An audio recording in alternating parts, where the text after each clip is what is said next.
Good morning दोस्तों, आप सभी को शिक्षक दिवस की बहुत सारी शुभकामनाएं। तो चलिए आज का अपना हम सेशन स्टार्ट करते हैं और यह सेशन आपके एग्ज़ाम के लिए बहुत ही हेल्पफुल करने वाला है, चाहे वो यूपीटीजीटी हो, पीजीटी हो, ठीक है, जीआईसी लेक्चरर की हो, बीपीएससी का हो, ठीक है, कोई भी एग्ज़ाम हो, चाहे वो कंपटीशन का हो, चाहे टीचिंग लेवल का हो। कंपटीशन का है तो उसमें ग्रामर अकेले आएगा और टीचिंग लेवल का रहेगा तो उसमें आपका लिटरेचर भी रहेगा। तो यहाँ पर आपको दोनों चीज़ देखने को मिलती है। तो हम जो है 60 to 65 क्वेश्चन डेली प्रैक्टिस करा रहे हैं आपको सुबह 7 बजे। आज की डेट का फर्स्ट क्वेश्चन देखिए, 61 से लेकर चलते हैं हम लोग 125 तक चलते हैं। तो देखिए first question, Galsworthy's play strife deals with the subject of. तो यहाँ पर आपका जो है आंसर करेक्ट होता है वह option A labour disputes. Labour disputes, तो Galsworthy play strife deals with the subject of labour disputes. तो अधिकतर जो इन्होंने रचनाएं लिखा है वह लेबर के ऊपर लिखा है, लेबर डिस्प्यूट्स के ऊपर लिखा है। किसने? जॉन गर्ल्सवर्दी ने। ठीक है। Second question, the island Pharisees has been written by। the island Pharisees has been written by। तो यहाँ पर ऑप्शन आपका जो करेक्ट होता है जॉन गैल्सवर्दी, एकदम करेक्ट आंसर हो जाता है जॉन गैल्सवर्दी। और यह जो रचना है द आइलैंड फारिसीज, ठीक है, यह 1904 में लिखी गई रचना है। ठीक है, यानी कि पब्लिश जो है या दिखाई कब देती है? तो 1904 में दिखाई देती है। ठीक। नेक्स्ट क्वेश्चन की बात करते हैं। क्वेश्चन नंबर 63 है। क्वेश्चन नंबर 63 है, फिल इन द गैप है। Galsworthy's famous play the silver box deals with. ठीक है, तो सिल्वर बॉक्स जो है अभी हम लोगों ने क्या देखा? ठीक है, तो जो सिल्वर बॉक्स रचना है यह किस पर आधारित है? तो inequality of justice. Inequality of justice, option number जो आपका बी है वह एकदम करेक्ट आंसर है। Option B is the correct answer. यह सिल्वर बॉक्स जो है 1906 में जो है यह क्या होती है? तो पब्लिश होती है या दिखाई देती है, लिखी जाती है। तो यह फेमस प्ले है किसका? तो गर्ल्सवर्दी साहब का। ठीक है, चलिए नेक्स्ट क्वेश्चन देखिए। क्वेश्चन नंबर आपका 64 है, fill in the gap. The title of the play justice is. ठीक है, तो जस्टिस जो है यहाँ पर इसका टाइटल बताना है। तो यहाँ पर जो आपका आंसर है option D is the right answer. The title of the play justice is ironical. Ironical, option number D आपका करेक्ट आंसर है। ठीक, यह जो है एक क्राइम प्ले है। क्या? जस्टिस जो है एक क्राइम प्ले है गर्ल्सवर्दी साहब का। और यह जो है कब लिखा जाता है? तो 1910 में लिखा जाता है, 1910 में जॉन गर्ल्सवर्दी के द्वारा लिखा जाता है। ठीक, चलिए अगला हम यहाँ पर प्रश्न है 65 number, in which year was justice published. अभी हमने आपको बताया कि जो जस्टिस है यह कब पब्लिश होता है? तो 1910 में। कब? 1910 में। किसकी रचना है? तो आप कहेंगे कि जो है जॉन गर्ल्सवर्दी की रचना है, क्राइम प्ले है। ठीक, complete the sentence justice shows problems of. Justice shows problems of, तो यहाँ पर जो आपका आंसर है option B is the right answer, English legal system. English legal system, option B आपका एकदम करेक्ट आंसर है। नेक्स्ट क्वेश्चन देखिए, क्वेश्चन नंबर 67 है, who has written Jocelyn among the following writers. Who has written Jocelyn among the following writers. तो यहाँ पर जो आपका आंसर है option C John Galsworthy correct हो जाता है, जॉन गर्ल्सवर्दी। ठीक है, ऑप्शन सी आपका करेक्ट आंसर है। और यह जो जॉकलिन है is work by John Galsworthy written in 1898। ठीक है, तो ये जॉकलिन को जो है कब लिखा है जॉन गर्ल्सवर्दी ने? तो कब लिखा है? 1898 में लिखा है। ठीक, नेक्स्ट क्वेश्चन देखिए, who is Harold Cleaver in Galsworthy's Justice. Who is Harold Cleaver in Galsworthy's Justice. तो जो हेरोल्ड क्लेवर था वह कौन था गर्ल्सवर्दी की जस्टिस रचना में? तो यहाँ पर जो ऑप्शन ए है गवर्नमेंट काउंसिल। गवर्नमेंट काउंसिल एकदम करेक्ट आंसर है। ठीक है, और जस्टिस की रचना को कब लिखा जाता है? तो अभी आपने जाना 1910 में। नेक्स्ट क्वेश्चन, ग्रैनविली, ठीक है, Granville Barker was responsible for the introduction of the English stage of Galsworthy's following plays except one, identify the odd one. इसमें से जो है विषम जो है कौन सा है इन चारों ऑप्शंस में से? तो देखिए यहाँ पर जो आपका ऑप्शन बी होता है, ठीक है, द सिल्वर बॉक्स एकदम करेक्ट आंसर है। Option B is the right answer, ठीक। Granville Barker was not responsible for the introduction to the English stage of Galsworthy's the silver box, ठीक है। चलिए नेक्स्ट क्वेश्चन देखिए, क्वेश्चन नंबर 70 है, name the period of literature in which Wycherley Congreve and Dryden developed comedy of manners. तो यहाँ पर ये सभी जो हैं किस पीरियड से संबंधित हैं, ठीक है, ये जो हैं विकरली, कॉनग्रीव और जो है ड्राइडेन। तो यहाँ पर जो आपका आंसर डी है रिस्टोरेशन पीरियड, ठीक है, रिस्टोरेशन पीरियड जो है आपका आंसर एकदम करेक्ट हो जाता है, ठीक है। चलिए नेक्स्ट क्वेश्चन देखिए 71 number, here once the embattled farmers stood and fired the shot heard around the world, which figure of speech has been used in the above sentence। इसमें फिगर ऑफ स्पीच का कौन सा form प्रयोग किया गया है? तो जो ऑप्शन आपका डी है हाइपरबोली एकदम करेक्ट आंसर है, हाइपरबोली एकदम करेक्ट आंसर है, ठीक है। Hyperbole is a bold over statement or the extravagant exaggeration of fact or possibility called hyperbole, ठीक है। नेक्स्ट क्वेश्चन है, what kind of figure of speech represents the sound it describes. तो यहाँ पर जो साउंड से संबंधित जो है जो आपका फिगर ऑफ स्पीच होता है उसको ओनोमैटोपोइया कहते हैं, ओनोमैटोपोइया। ऑप्शन बी आपका एकदम करेक्ट आंसर है, option B is the right answer. Next, which is या फिर which are incorrect statements for understatement figure of speech. Understatement figure of speech, तो यहाँ पर जो आंसर आपका ए है, ठीक है। तो इसमें देखिए option A is the right answer, second और fourth. It does not represent something as very much less in magnitude than it really is, ठीक। और फोर्थ नंबर है, it is also used to assert an affirmative by negative, ठीक है, negating its contrary। तो यहाँ पर जो option A है आपका एकदम करेक्ट आंसर है। नेक्स्ट क्वेश्चन है, which of the following poems did Milton write in octosyllabic couplets, ठीक है। Which of the following poems did Milton right in octosyllabic couplet, ठीक है, कपलेट्स। तो यहाँ पर जो है जो ऑप्शन है आपका option A is the right answer, Il Penseroso, ठीक है, इल पेंसिरोसो ऑप्शन ए आपका एकदम करेक्ट आंसर है। इसको जो है कब लिखा जाता है? तो यह जो है 1631 में लिखा जाता है, 1631 में, ठीक है। पब्लिश कब होता है? तो आप कहेंगे 1645 में, 1645 में, ठीक है।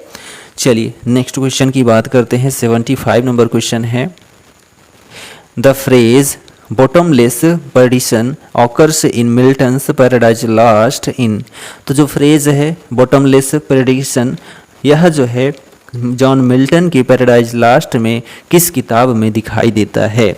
तो यहाँ पर जो ऑप्शन ए है बुक फर्स्ट में, ठीक है।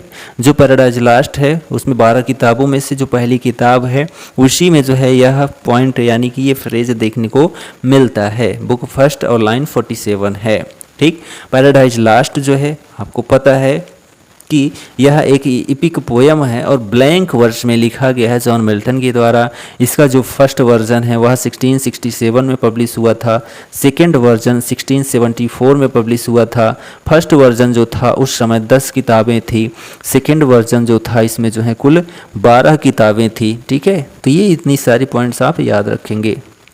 नेक्स्ट क्वेश्चन है, It appears that in Paradise Lost, book first, Milton belongs to the devil's party without knowing it. Who among the following made this statement? तो यहाँ पर जो आपका आंसर डी है विलियम ब्लैक। क्या? विलियम ब्लैक एकदम correct answer है, ठीक है। चलिए अगला क्वेश्चन की बात करते हैं, 77 नंबर, ठीक है। What is L'Allegro companion piece called? What is L'Allegro's companion piece called? तो यहाँ पर जो आपका ऑप्शन सी है इल पेंसिरोसो, ठीक है, इल पेंसिरोसो एकदम करेक्ट आंसर है, option C is the right answer, ठीक है। और यह जो इल इल पेंसिरोसो है, ठीक है। यह जो है कब पब्लिश होता है, तो 1645 में, ठीक है, पब्लिश होता है। यहाँ पर 78 नंबर क्वेश्चन की बात करते हैं, तो 78 नंबर में आइडेंटिफाई द करेक्टली मैच्ड, ठीक है, identify the correctly matched.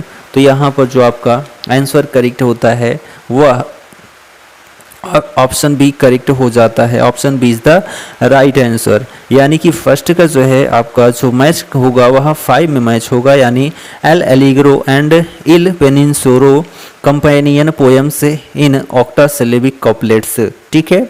Lycidas की बात करते हैं तो लिसिडास का जो है हो जाएगा पेस्टोरल एलिजी, ठीक है। और यहाँ पर बात करते हैं कॉमस को, तो कॉमस का जो है क्या हो जाएगा, तो कॉमस का जो है मास्क हो जाएगा। ऑन हिज ब्लाइंडनेस की बात करते हैं तो ऑन हिज ब्लाइंडनेस जो है वह आपका सोनेट हो जाएगा। एरियोपैगिटिका का जो है क्या हो जाएगा, तो आप कहेंगे कि प्रोज ट्रैक्ट, ठीक है। चलिए नेक्स्ट क्वेश्चन देखिए, क्वेश्चन नंबर 79 है, क्वेश्चन नंबर 79 है। देखिए 79 का ऑप्शन जो आपका डी है वह एकदम करेक्ट है। Option D is the right answer. 1 और 4 आर करेक्ट। तो in Paradise Lost Milton invokes his heavenly muse Urania at the beginning of the, तो बुक 1 और उसके बाद जो है बुक 7, ठीक है। तो यहाँ पर पहला और चौथा ऑप्शन आपका एकदम करेक्ट है। नेक्स्ट क्वेश्चन है, which of the following works of John Milton is an elegy. इसमें से जॉन मिल्टन की जो है एलिजी कौन सी है।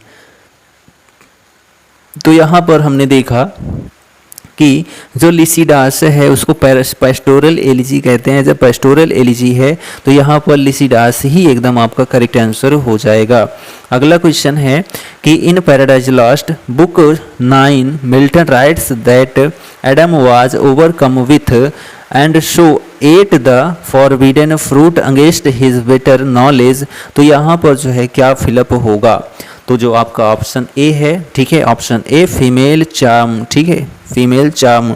तो in Paradise Lost book 9 Milton writes that Adam was overcome with female charm and so ate the forbidden fruit against his better knowledge.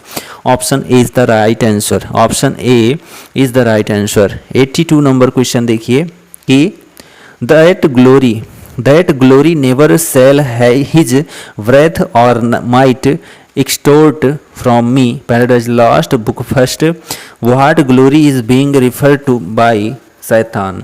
तो यहाँ पर जो आपका आंसर है, ऑप्शन जो आपका ए है, the courage never to submit और ईल्ड। ऑप्शन ए आपका एकदम करेक्ट आंसर है। 83 नंबर क्वेश्चन है, which of the following statement is not true of Areopagitica. इसमें से कौन सा जो है स्टेटमेंट, कथन जो है क्या है, वह नहीं सही है एरियोपैगिटिका के संबंध में। तो यहाँ पर देखिए, इट वाज पब्लिश्ड इन 1644, एकदम करेक्ट है। It argues for the liberty of unlicensed printing, यह भी आपका एकदम करेक्ट है, ठीक है। और उसके बाद यहाँ पर देखिए कि it pleads for British privileges regarding free trade, तो ये गलत है। It is speech address to the parliament of England, यह भी सही है। तो ऑप्शन जो सी है आपका वह एकदम सही आंसर है। अगला क्वेश्चन है, in tracing the history of English poetry Thomas Gray's Progress of Poesy invokes a major poet as follows, ठीक है। Nor second he that rude sublime upon the seraph wings of ecstasy the secrets of the abyss to spy who is he, ठीक है।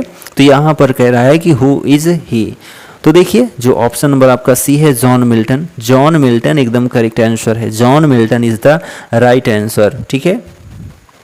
चलिए next question 85 number है, who among the following was a contemporary of John Milton and wrote the worthy communicant. It is said that his prose cannot be read easily when Milton's must be studied, ठीक है। तो यहाँ पर जो आपका answer आता है option ए एकदम करेक्ट आंसर है, जेरेमी टेलर, ठीक है। जेरेमी टेलर एकदम करेक्ट आंसर हो जाता है। नेक्स्ट क्वेश्चन है, क्वेश्चन नंबर 86 है, the opening 16 lines of paradise lost comprise, the opening 16 line, जो शुरुआत की 16 लाइन है, 16 पंक्ति है पैराडाइज लास्ट की, वह कंप्राइजेज है। ठीक है, तो यहाँ पर जो आपका आंसर आता है option A is the right answer, one sentence. One sentence, ठीक है, पहली जो 16 लाइन है वह क्या है, एक सेंटेंस है। ठीक है, पैराडाइज कब पब्लिश होती है तो आपको पता ही है, फर्स्ट वर्जन, ठीक है, सेकेंड वर्जन। नेक्स्ट क्वेश्चन है, in Paradise Lost Milton presents the action of fall of man in 2 stages in books. तो यहाँ पर जो आपका आंसर आता है option A, 4th and 9th, जो चौथी किताब है और जो 9वीं किताब है, उसमें Milton presents the action of fall of man into 2 stages. ठीक है, चलिए नेक्स्ट क्वेश्चन देखिए। क्वेश्चन नंबर आपका 88 आता है, where there is leisure for fiction there is little grief was Samuel Johnson's criticism of a famous poem, which poem was it. तो यहाँ पर जो आपका आंसर है option D, John Milton's Lycidas. John Milton's Lycidas एकदम correct answer है। 89 number question है, 89 number question है, find out the figure of speech in he received a mortal wound, he received a mortal wound। इसमें जो है figure of speech choose करना है। Option B, transferred epithet. Transferred epithet जो है एकदम करेक्ट आंसर हो जाता है। नेक्स्ट क्वेश्चन देखिए, क्वेश्चन नंबर आपका 90 है, which is not correct statement for metonymy figure of speech. तो मिटोनिमी के ऊपर जो है कौन सा सेंटेंस इसमें से जो है क्या है, नॉट करेक्ट, ठीक है, यानी कि गलत है। तो यहाँ पर ऑप्शन जो आपका सी आता है, ऑप्शन सी आता है, वह एकदम इनकरेक्ट है। क्या, in metonymy is a part of something is used to signify the whole. Option number C आपका करेक्ट आंसर है। Which of the following plays is a social satire dealing with the fashion and fads of the day। तो यहाँ पर जो आपका answer आता है option C, love's labour lost. Love's labour lost, option C is the right answer. यह किसकी रचना है, तो आप कहेंगे विलियम शेक्सपियर जी की रचना है। किसकी, विलियम शेक्सपियर की है। ठीक है, नेक्स्ट क्वेश्चन है, ठीक है, ये सभी रचनाएं देखा जाए तो विलियम शेक्सपियर की है। अ मिडसमर नाइट्स ड्रीम, ठीक, एंटोनी एंड क्लियोपाट्रा, ठीक, love's labour lost. Next question, which of the following works is not written by William Wordsworth. इसमें से कौन सी जो है रचना वह विलियम वर्ड्सवर्थ के द्वारा नहीं लिखित है, तो उसका नाम है बियॉन्ड। क्या है, बियॉन्ड। जबकि the thorn, the idiot boy, the Simon Lee, ये सभी जो हैं वर्ड्सवर्थ की रचनाएं हैं, लेकिन जो बियॉन्ड है यह इनकी रचना नहीं है। ठीक है, जो बियॉन्ड है इनकी रचना नहीं है। यह किसकी रचना है, तो आप कहेंगे कि जॉन गैल्सवर्दी साहब की है बियॉन्ड। ठीक है, कब पब्लिश होती है, तो 1917 में पब्लिश होती है। बियॉन्ड किसकी, जॉन गैल्सवर्दी की रचना है। ठीक, चलिए नेक्स्ट क्वेश्चन देखिए। क्वेश्चन नंबर आपका 93 है, who refers William Wordsworth as an ever enduring man. ठीक है, किसने कहा था, ठीक है, किसके लिए, विलियम वर्ड्सवर्थ के लिए इवर इन ड्यूरिंग मैन। तो यहाँ पर जो आपका आंसर आता है option D, S T Coleridge. ठीक है, S T Coleridge. Lyrical ballads को जो है इन दोनों ने पब्लिश किया था, किसने, तो विलियम वर्ड्सवर्थ और जो है एस टी कॉलरिज ने। ठीक है, तो यहाँ पर जो आपका ऑप्शन डी है वह एकदम करेक्ट आंसर है। Option D is the right answer. Next question देखिए, और इनकी जो वर्ड्सवर्थ साहब हैं, इनकी जो ऑटोबायोग्राफी है वह क्या है, तो द प्रील्यूड है। क्या है, द प्रील्यूड है, जिसको 1807 में जो है पब्लिश किया गया था। नेक्स्ट क्वेश्चन देखिए कि which two words rhyme in the last 2 lines of the first stanza of daffodils. ठीक है, तो लास्ट की जो 2 लाइनें हैं फर्स्ट स्टेंजा की, वह जो है डैफोडिल्स में वह कौन सी हैं, वह कौन सी हैं। तो यहाँ पर जो आपका आंसर है option A, trees and breeze. Trees and breeze, option A is the right answer. तो जो डैफोडिल्स की फर्स्ट लाइन्स है, beside the lake, beneath the trees, fluttering and dancing in the breeze. तो यहाँ पर ट्रीज और bridge क्या हैं, आपकी जो है राइमिंग स्कीम है, राइमिंग स्कीम है। ठीक है, Wordsworth describes the daffodils a host here means, तो यहाँ पर जो है डैफोडिल्स में हास्ट जो है आपको देखने को मिलता है। तो ये जो हास्ट है इसका मतलब क्या होता है पोएम के अकॉर्डिंग, तो यहाँ पर जो ऑप्शन सी है a whole army of flowers, a whole army of flowers, option C आपका एकदम करेक्ट आंसर है। The lyrical ballads was published for the first time in the year, तो जो लिरिकल बैलेड है वह पहली बार का प्रकाशित होता है। तो यहाँ पर जो आपका आंसर आता है वह ऑप्शन ए 1798 1798 में पब्लिश होता है विलियम वर्ड्सवर्थ और जो है एस.टी. कॉलरिज के सहयोग से। ठीक है, तो ऑप्शन ए आपका एकदम करेक्ट आंसर है। और इसका जो सेकेंड एडिशन है लिरिकल बैलेड्स का जो सेकेंड एडिशन है वह कब पब्लिश होता है, तो 1800 में। कब? 1800 में। पहला एडिशन 1798 में, दूसरा एडिशन वह 1800 में पब्लिश होता है। और इसका जो तीसरा एडिशन है वह कब पब्लिश होता है, तो 1802 में। कब? 1802 में जो है। और इसका जो चौथा एडिशन है वह कब प्रकाशित होता है, तो 1805 में। ठीक है, तो यहाँ पर एक डेट आपको पता चल जाए, पहली डेट बस आपको आ जाएगा। पहली डेट जो है पहला प्रकाशन 1798 में, दूसरा जो है 1802 में, तीसरा जो है 1800 में। ठीक है, पहला 1798 में, दूसरा 1800 में, तीसरा जो है 1802 में और चौथा 1805 में पब्लिश होता है। ठीक, चलिए नेक्स्ट क्वेश्चन है 97 नंबर है कि which of the following poems of Wordsworth has the sub title growth of poets mind, growth of poets mind. तो यानी यहाँ पर जो है द प्रील्यूड की बात कर रहा है, द प्रील्यूड की बात कर रहा है, तो ऑप्शन बी आपका करेक्ट है। और यह जो द प्रील्यूड है यह ऑटोबायोग्राफी है किसकी, तो जॉन गैल्सवर्दी साहब की है, ब्लैंक वर्स में लिखी गई है। किसमें? ब्लैंक वर्स में। ठीक है, चलिए नेक्स्ट क्वेश्चन देखिए। Which work of Wordsworth has been called the fine flower of 18th century meditative poetry? तो यहाँ पर जो आपका आंसर है ऑप्शन डी टिंटर्न अभे, टिंटर्न अभे एकदम करेक्ट आंसर है। ठीक है, 1798 में जो है यह क्या होता है, तो पब्लिश होता है टिंटर्न अभे, विलियम वर्ड्सवर्थ की रचना। Who among the following said the child is father of the man? The child is father of the man, यह किसने कहा था? तो यहाँ पर जो ऑप्शन डी है आपका विलियम वर्ड्सवर्थ एकदम करेक्ट आंसर है। ठीक है, विलियम वर्ड्सवर्थ करेक्ट आंसर है। The phrase the child is the father of a man appeared in the poem my heart leaps up by William Wordsworth in 1802। ठीक है, चलिए नेक्स्ट क्वेश्चन की बात करते हैं। 100 नंबर क्वेश्चन आ गए हैं हम लोग। द प्रील्यूड कॉन्सिस्ट्स ऑफ बुक्स, तो जो प्रील्यूड है वह कितनी किताबों में लिखा गया है, तो देखिए यहाँ पर वह ऑप्शन नंबर सी आपका 14 बुक्स। ठीक है, 14 बुक्स एकदम करेक्ट आंसर है। द प्रील्यूड जो ऑटोबायोग्राफी है विलियम वर्ड्सवर्थ साहब की, यह 14 किताबों में लिखी गई है। कितनी? तो 14 किताबों में लिखी गई है, ब्लैंक वर्स में लिखी गई है। ठीक है, चलिए यहाँ पर हम बात करते हैं नेक्स्ट क्वेश्चन की। क्वेश्चन नंबर 101 है which of the following statement is not correct about William Wordsworth? इनमें से कौन सा कथन जो है विलियम वर्ड्सवर्थ के ऊपर जो है गलत है, सही नहीं है? तो वह ऑप्शन आपका सी करेक्ट हो जाता है। Option C lyrical ballads was published as जो है कॉकर माउथ, तो यह गलत हो जाता है। Wordsworth records that his earliest verses were a tame imitation of Pope's versification, correct है। Throughout his life he never wavered in his faith in himself and his immortality as a poet, ये भी सही है। The prelude was completed in 1805, ये भी सही है। ठीक है, नेक्स्ट क्वेश्चन देखिए। क्वेश्चन नंबर आपका 102 है for which of the following poets is nature both law and impulse?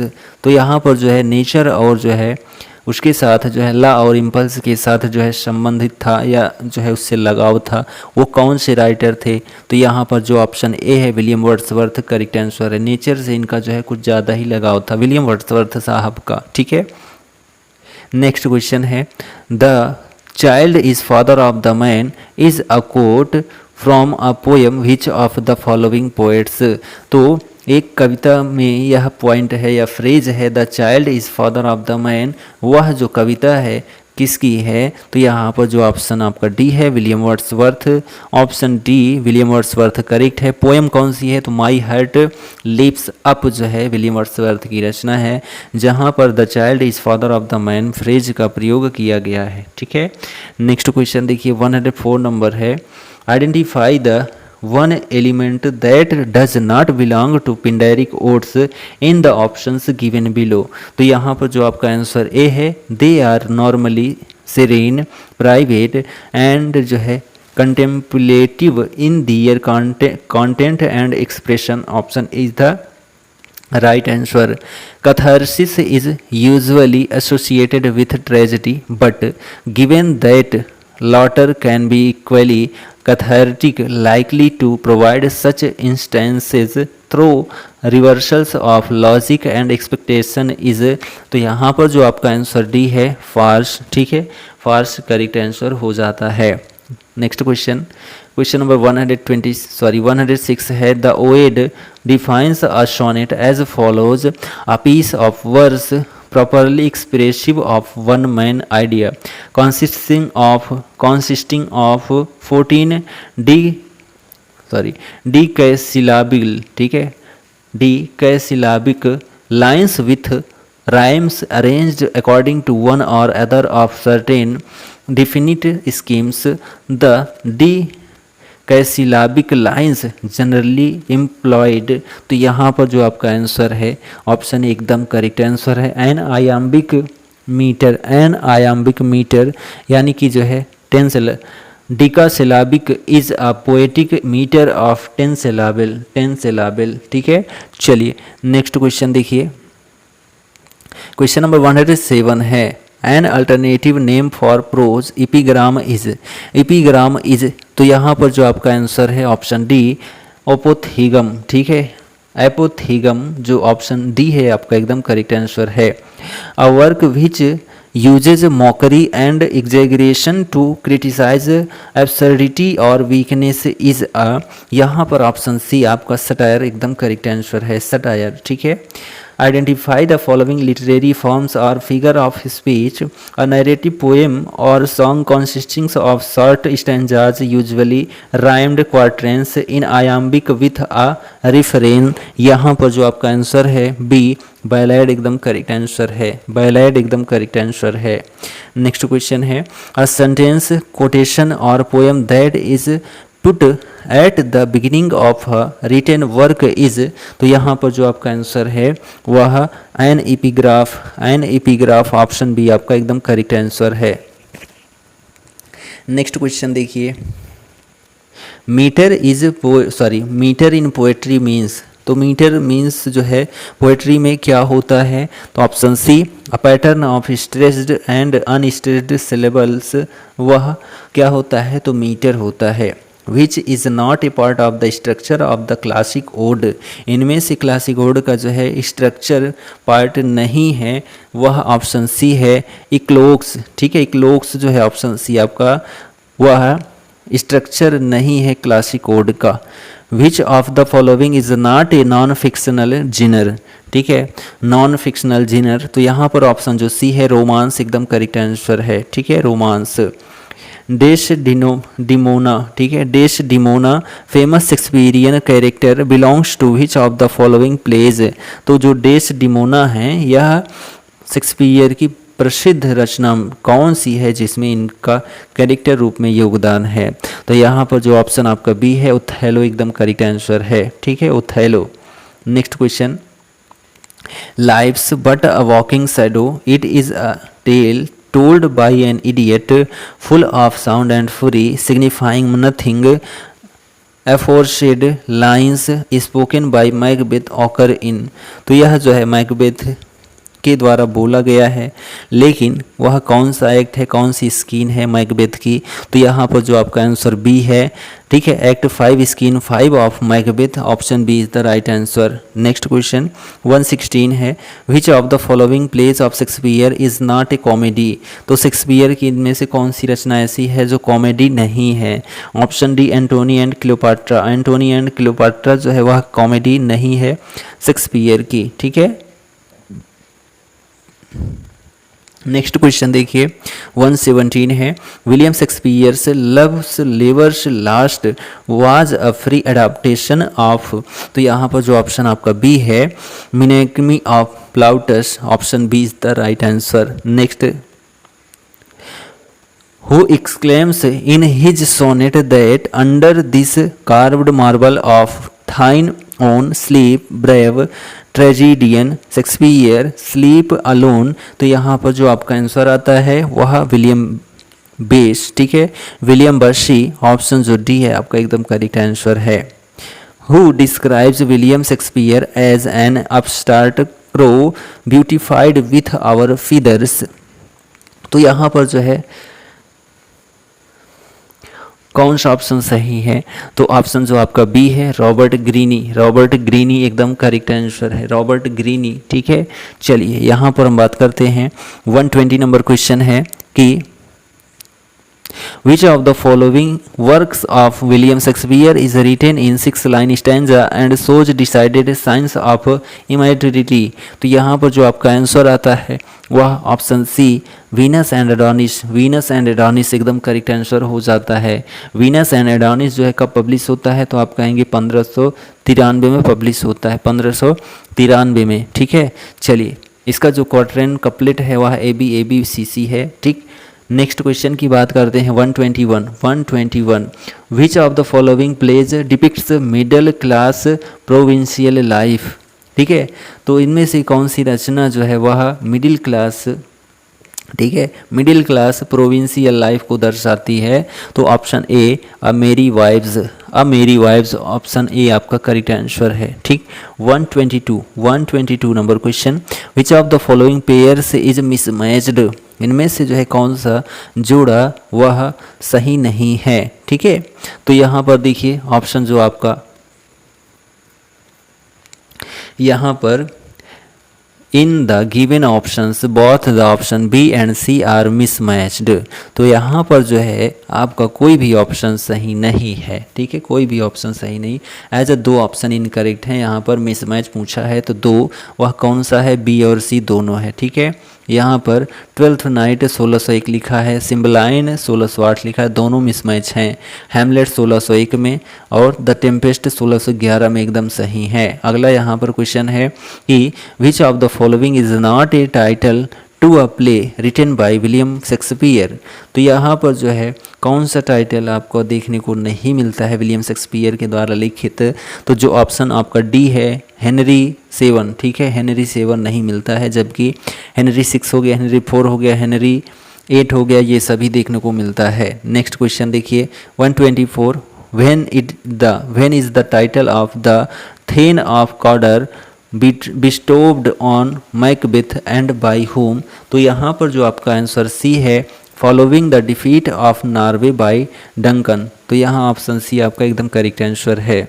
अब यहाँ पर हमारा आज की डेट का आखिरी क्वेश्चन है, आज की डेट का आखिरी क्वेश्चन है, देखिए choose the misspelled word from the following, इसमें से मिस स्पेलिंग, ठीक है, करेक्ट जो है स्पेलिंग नहीं, जो गलत स्पेलिंग है उसको चूज करना है, तो यहाँ पर जो आपका ऑप्शन डी है, यहाँ पर बिलीव की आप स्पेलिंग सही है, रिसीव की सही है, कॉन्सीव की सही है, लेकिन बिलीव की जो है एकदम गलत है, ठीक है, बिलीव की जो है स्पेलिंग एकदम गलत है।